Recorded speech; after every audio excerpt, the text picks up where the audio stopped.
তো চলে এলাম পার্ট 2 নিয়ে। এবার তোমাদের সাথে আমি শেয়ার করব কেকটার ফাইনাল লুক। আগের ভিডিওতে আমি কেকটা ক্রাম কোট করে রেখে দিয়েছিলাম, আর এই ভিডিওতে আমি তোমাদের দেখাবো বাকিটা কিভাবে করলাম। কেকটার ডিজাইন নিয়ে কোনো রকম চাপ ছিল না, কারণ কাস্টমার বলেছিল যে নিজের মতন করে দিতে। তার তো একটাই ডিমান্ড, যেন কেক দেখতে বড় লাগে।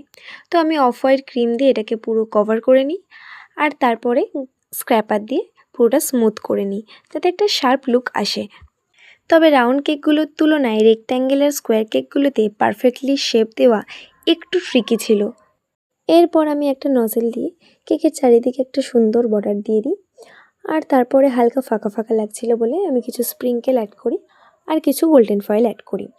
তারপরে অ্যাজ ইউজুয়াল নিচেও আমি কিছু বর্ডার লাইন দিয়ে দিই, যার জন্য কেকটা সিম্পলের মধ্যেও খুব সুন্দর দেখতে লাগছিল। এরপর কাস্টমারের দেওয়া একটা স্টিকার আমি কেকের ওপর বসিয়ে আর একটা উইশ লিখে দিয়ে কমপ্লিট করি কেকটা। তো এটা ছিল কেকটার ফাইনাল লুক। তোমাদের কেমন লাগলো কমেন্টে জানাও।